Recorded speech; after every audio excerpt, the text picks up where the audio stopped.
Hi again, everyone. Today we are going to go through the planning issue and how you can deal with the planning issue and just the issues around about that you can be aware of. So I think the first thing to start off with is what is planning and what is it actually for. So the planning process is there to protect the built environment, is to stop your neighbour building a carbuncle beside your house. It's to stop all these sort of things going on. So it's there for our benefit. It protects the countryside, it protects your plot of land, it protects what your neighbours are going to do, and it stops development happening in some of the most beautiful parts of the world. So there's good purpose to planning and what it serves. There's an awful lot of scaremongering about planning, and in my opinion, it's unnecessary. So just as an overview of the whole system, so planning guidance is set by national government, and that is then distributed out through local councils, and they interpret that into their local plan and their design guides. So if you'll have been on your local council website, you'll have seen the local plan and the design guides. So these are council interpretations of planning policies set by national government. So these planning policies have to be followed. It's not arbitrary, it's not subjective or anything of the sort. So understanding that helps. I think that it's a process, there's rules that must be followed, and if a planning application that's lodged contravenes one of these regulations, it will not be approved. It can't be. And the same is sort of true if your planning application meets all the regulations. It's practically very difficult for it to be refused. So I think when we understand that, it makes everything a lot easier to get through. So to come back to the local plan and the design guides, the local plan itself is the kind of core interpretation of the planning guidance set by local government, and that is that local council identifying areas for development within their local council land and other planning related issues. The design guides which supplement that are seen to help people like myself and people like you to execute work in a manner that meets all the planning guidance. So I think when we understand that, it becomes a lot easier. So I think to go on then, what are the issues? So there's several things within that planning policy that needs to be addressed in your planning application. And there are also sort of core feasibility issues on your site anyway. So if we can just start with them, there is the general sort of site issues, which is how it's identified in the local plan. Is it marked as an area for development, or is it greenbelt? If it's greenbelt, it's very difficult to develop. We then have to look onto things like ownership of land. Now, you don't have to own land to submit a planning application on it, but we need to be aware of the ownership issues and any rights of way over or to that land. I'll come on to the relevance of that in a bit. The flood risk is another issue which can stop planning. It has to be consulted at the planning process. If there's a serious flood risk on your site, it will stop a planning application. Site access is a major one because we have to get road access to allow for on-site parking on your site, because again, that's a planning condition we must meet. So if you don't have road access to your site, or you can't get car parking on your site, then that will prevent a planning application being approved. The other thing to check is historic planning issues on your site. Now, you can go onto the local council planning portal and check local planning applications and just understand what the context is.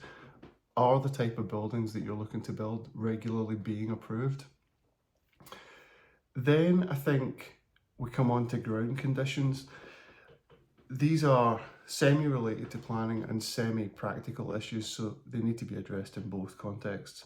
So the ground conditions are definitely something to be aware of. They're not necessarily a planning issue, but we do need to be aware of whether it's overly boggy, whether it has bad site conditions for putting a building on. The slope is also connected to that as well. To come on to servicing of the land itself. Power, I think we've touched on that before, it's less of an issue. Often we can make a power connection. The drainage, however, is a bit more of an issue, and we need to have a drainage proposal as part of our planning application.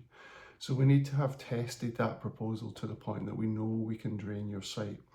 Now that, for some people, that'll just be a mains connection. For others, that'll involve septic tanks and sewage treatment plants. These aren't major issues in themselves, but the outflow from these systems we need approval for to discharge that water to the ground. So that is what we need SEPA approval for. So that can be an issue in some areas. So we would typically look to use a soakaway, which is a network of underground pipes, or which discharges water into a gravel area, which then allows it to seep away into the ground at a slower rate. That's what we need permission for. So that is something we need to check on all sites. Without a sensible drainage proposal, we can't get you planning application. So I just come onto my list here. There are other sort of planning requirements we need to look at as part of your site based upon the planning guidance and the planning rules. So we need to allow for parking, as we've mentioned. Typically we would have maybe two parking spaces on a site to meet the requirement. We need to have front and back garden space as well as part of the planning policy. We need to be mindful of things like scale, proportion, siting of the building and visual impact. These are planning policies which are a bit more ambiguous, but I think if you're trying to build a 4-storey house next to a single-storey house, then clearly the scale of it's inappropriate. That's less of an issue with the microhomes because they're so small and sort of Scottish in nature, and is part of this sort of design that they're hinged around about. But it's definitely something to be aware of. The scale and proportion one is not as relevant, but the siting is. So in Scottish urban design, for example, we have a lot of long, thin villages along a road with buildings on the road. So if you were to build an additional building in that area and set your building an awful distance back from the road, you wouldn't be following the urban pattern of the area, and it would likely cause issues at the planning approval process. So we have to be mindful of fitting in with what I would call the urban pattern of an area. That's often less of an issue, but it's something to be aware of, and it ties into visual impact. If you want to put a building right on the top of a hill where loads of people can see it, it's going to cause obstruction in planning. If you set that building down, slightly nestled in, it's going to be a lot easier. The visual impact of what you're doing is the key thing that the council are appraising in the planning. So just last few issues on planning, things that we've seen come up in the past which have caused problems that you might not anticipate. So we have had sites before where we've had large cross-country gas mains located quite close to the site, and they have a large leeway that we're not allowed to build within, or for obvious reasons. And that'll be the same for a lot of mains, cross-country power and gas networks. So we have to allow leeways for those. The pylons are obviously easy to see, but huge buried underground gas mains aren't that easy to see unless you check the information required. The other issue we've seen, which has come up, is neighbour issues. Now, it's not true always that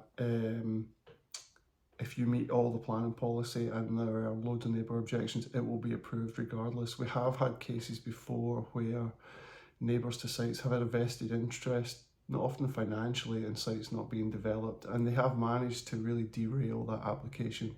They've taken on board quite a lot of cost and planning consultants to try and prevent that, and often it's just become more difficult than it was worth for those clients who own those sites. So that's something to be aware of, and try and understand the local context for things like that.